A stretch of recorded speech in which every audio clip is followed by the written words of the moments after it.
to Power Talks, wise words from wise women, where I talk to women at the top of their game and they share their words of wisdom with us.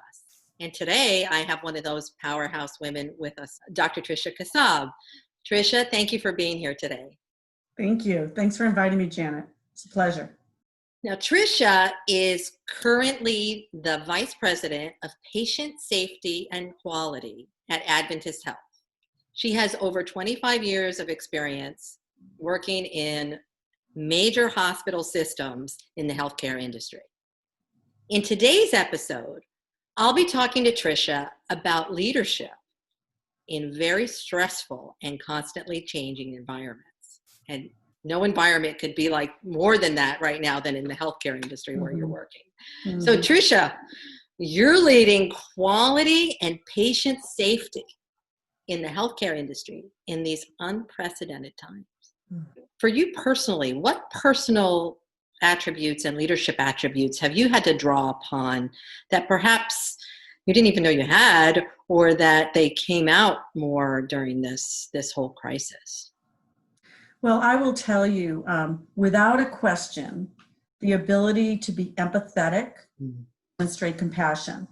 That's innate in me as it is, as I'm a registered nurse, but more so as we've seen our staff and providers kind of suffer through all of this, right? And watch colleagues get sick.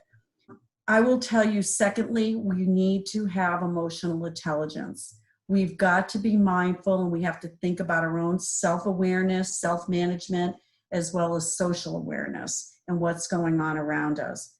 I would say a third attribute that I've had to lean on or lean in is courage. These are just, none of us anticipated that this was going to occur.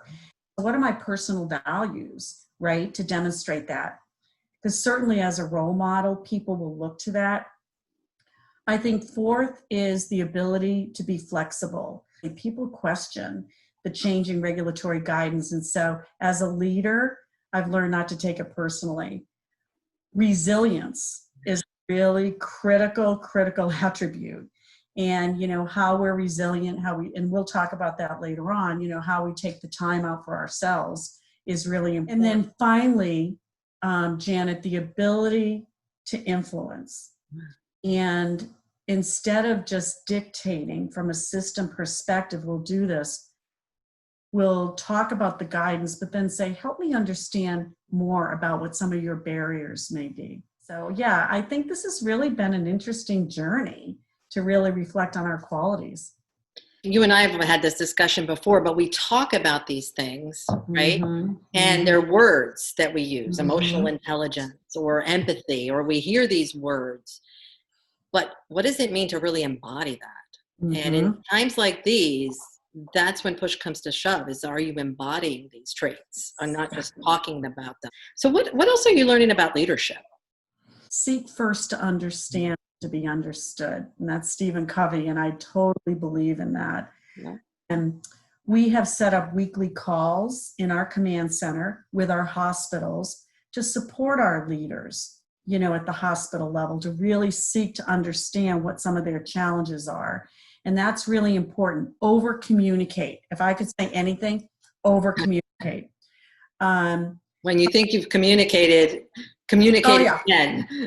Yeah. Oh yeah. I thought we communicated about the mask. Oh, apparently message didn't right. And we think, we sent out an email and everybody knows, right? Oh yeah. Well, no. Over communicate, and also multiple ways of communication, right, are really important. And I think the important part of a leader is to be a role model, and that we need to model the behaviors that we expect of others. And finally, and to me this is most important, I've learned about leadership, it's okay to be vulnerable. It's okay. And let's as leaders demonstrate that. It's not weakness. As my dad told me years ago, he used to say, if you show vulnerability, that's a sign of weakness. Absolutely wrong, I've learned over the years. And being humble and sharing our own personal stories really helps build trust and build relationships. Yeah, that vulnerability piece is so big. Just admitting I don't know, uh, Mhm. right? Because I think as leaders, we're supposed to be all knowing, right? We know everything. Oh, People, yeah, yeah. Mhm. we know everything. So Hello. yeah, exactly. Hello, that's a delusion, right? Hello. What are the biggest challenges you've had to learn to lead through during this? I mean, these are some really big challenges that Yeah. you're facing. Well, I'll tell you, number one is the uncertainty with COVID. None of us knew what we were facing, even though if we had paid attention to what happened in, China or Yeah, South Korea or something, if we had really paid close attention early on, maybe we could have learned something. But the uncertainty of not only, I mean, let's face it, early on, the Surgeon General was like, masks are not a big deal. And now look at where we're at. So the more we learn, and that's part of this whole thing with COVID, it's uncertain. And we keep on, it's like an onion that we keep on peeling as we learn more information. We'll give out different guidance, right? And I think that another challenge is how do you keep up with the changing regulatory guidance? right. And you're I can't tell you how many hours I spend every day combing through the literature, trying to figure out what is being said, what's coming out from the state versus CDC versus FDA. It's mind-blowing. But yet if we don't do that, we could be giving erroneous information to our hospitals. right.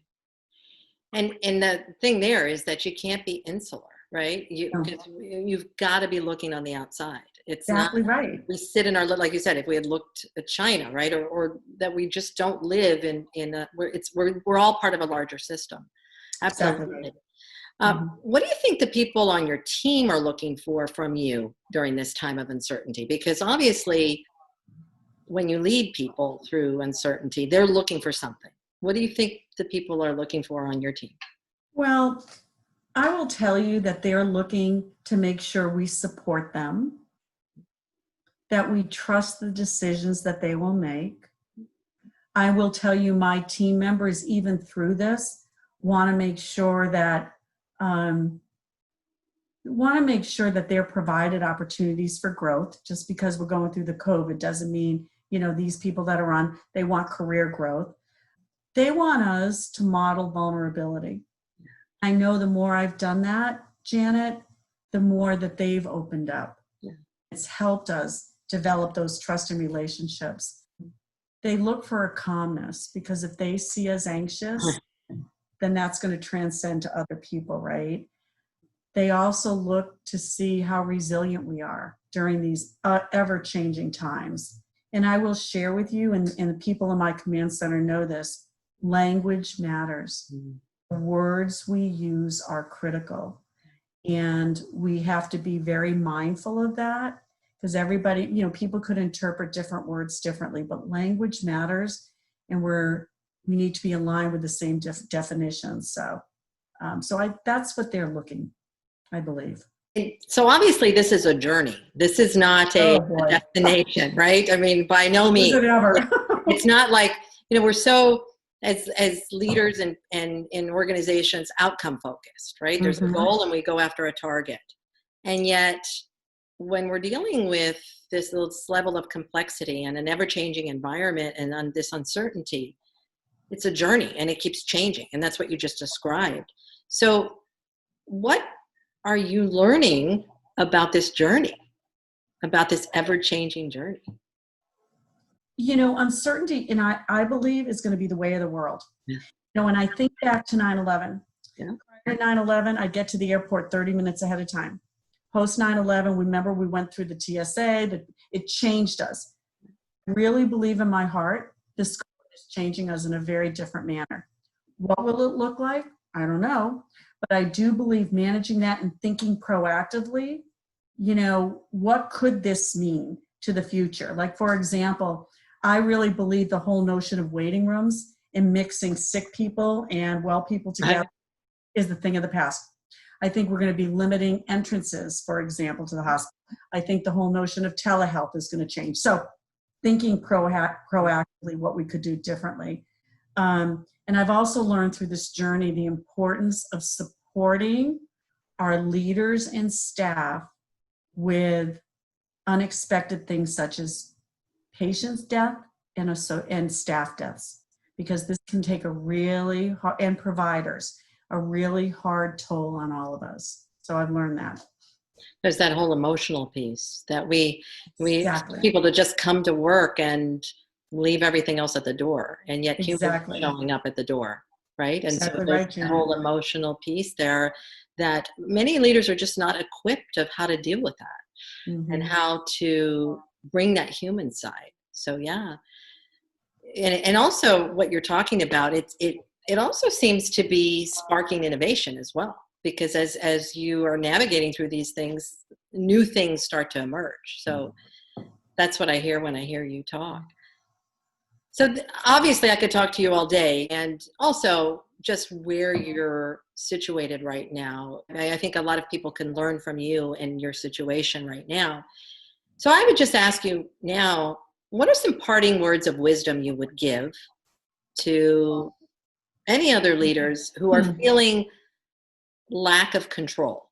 Because again, a lot of the leaders that I know, we work with, control is a big deal, because it's the controlling, organizing, Yeah. the managing pieces of leadership, and are feeling uncertain and not knowing really, how to set a vision, what to do for the future.